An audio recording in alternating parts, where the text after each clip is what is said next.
और जी ईद की तैयारियां अपने अरूज पर हैं और एज़ एक्सपेक्टेड हमें पूरी उम्मीद है कि कल ईद होगी, तो हमने जो है ना पहले ही ईद का इंतज़ाम करना शुरू कर दिया। सबसे पहले मैंने तो ये चावल गीले करके और उनको सुखाने के लिए रख दिए हैं। अब जब ये चावल सूख जाएंगे तो फिर हम करेंगे खीर की तैयारी। तो जी ये चावल मैंने गीले करके सुखा लिए थे और अब ये चावल सूख चुके हैं। अब नेक्स्ट स्टेप इज़ इनको करेंगे फटाफट से ग्राइंड।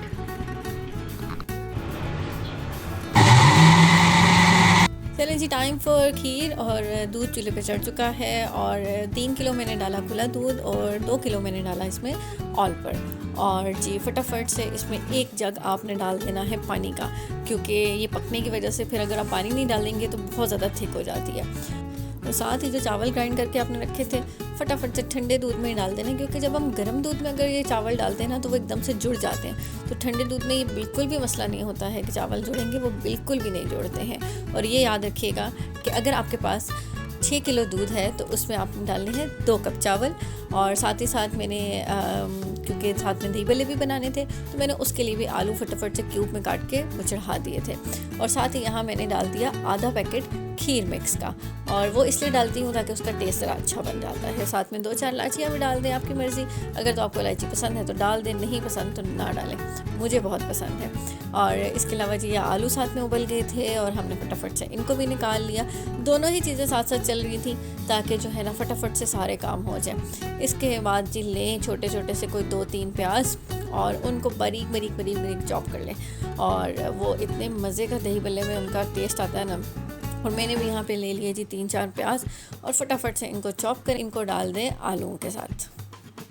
अच्छा, मेरी ये कोशिश होती है कि ईद पे क्योंकि मीठा सभी बनाते हैं तो कुछ ना कुछ एक फीकी आइटम भी होनी चाहिए। तो ये दही भल्ले इसीलिए थे कि अगर लोग मीठा खा खा के तंग आ जाएं तो साथ में थोड़ा सा फीकी आइटम भी एक होनी चाहिए।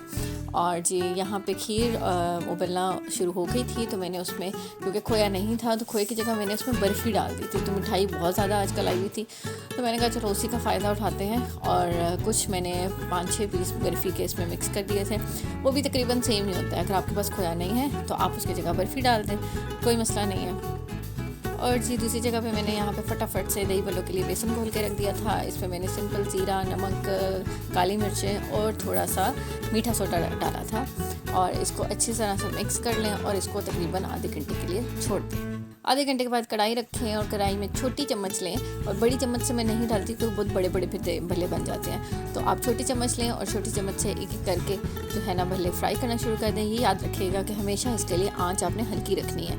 तेज़ आंच पर फ्राई करेंगे तो ऊपर से तो ब्राउन हो जाएंगे लेकिन अंदर से वो पकते नहीं हैं। तो इसलिए बिल्कुल हल्की आंच पे आपने इनको फ्राई कर लेना है और 10 से 15 मिनट लगेंगे और ये सारे के सारे भल्ले फ्राई हो जाएंगे। साथ ही साथ खीर भी पक रही थी और लेकिन इसमें काफ़ी टाइम लगता है, कम से कम 6 घंटे लगते हैं खीर पकाते हुए अगर आपने अच्छी खीर पकानी है। और मुझे उन लोगों पे हैरत होती है कि जो फटाफट से बाहर से बस खीर मिक्स का पैकेट लाते हैं और ये दूध में एक उबाला दिया और बस जी ख़त्म। हालांकि खीर में बहुत मेहनत होती है, बहुत टाइम लगता है अगर आपने अच्छी खीर पकानी है तो यहाँ पे मैंने साथ ही इसको चीनी जब उबाल आ जाता है तो उसके बाद थोड़ी पकने लग जाती है तो मैं चीनी तब ऐड करती हूँ। तो जितने चावल होते हैं आप उतनी चीनी डाल दें और उसके बाद अब आंच हल्की करके इसे पकने के लिए छोड़ दें। आप देखेंगे कि अभी जो इसका रंग है और जो आखिर में इसका रंग होगा वो क्या ही बात है। और दूसरी तरफ जी भल्ले फ्राई कर लिए थे और फ्राई करते साथ ही आप पानी में डाल दें ताकि जो है ना ये नरम हो जाएंगे।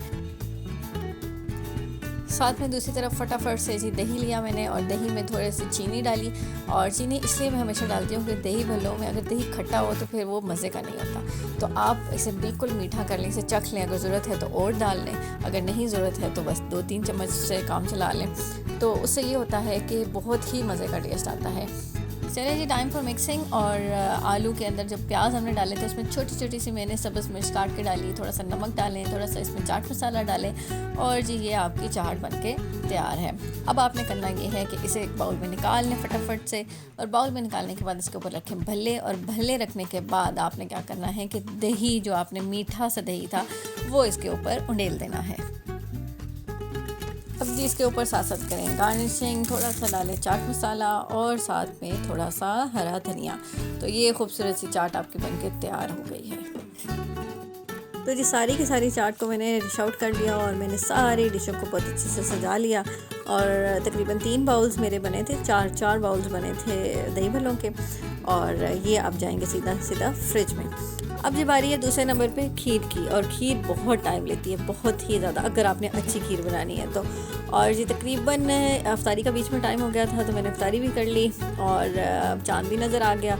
अब ये भी पता चल गया है जी कल ईद कंफर्म है। तो इसे पकते पकते तकरीबन 6 घंटे हो चुके थे और रात के 9 बज रहे थे। और अब जाके ये खीर की आप शक्ल देखें, उसकी रंग देखें आप इसका कि कितना खूबसूरत रंग है। और ये तकरीबन वाइट थी और वाइट से ये पक पक पक पक के पीली हो चुकी है।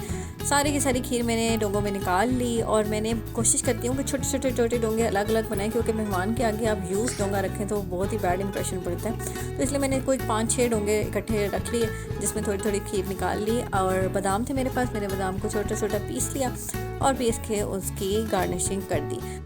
ये थी मेरी चांद रात और मेरी ईद की तैयारी। होप्स हो कि आपने भी कोई ऐसी तैयारी कर रखी होगी। तो आपने ईद के लिए मीठे में क्या बनाया है ये कमेंट सेक्शन में मुझे ज़रूर बताइएगा, और आपने अपनी चांद रात कैसे गुजारी है इसके बारे में भी ज़रूर बताइएगा। मिलते हैं आपसे अगले व्लॉग में, क्योंकि मैं अब थक के बहुत टूट चुकी हूँ और मुझे चाहिए सिर्फ़ और सिर्फ बेड अपना। तो मिलते हैं जी आपसे अगले व्लॉग में, तब तक अपना बहुत ख्याल रखिएगा। अल्लाह हाफ़िज़।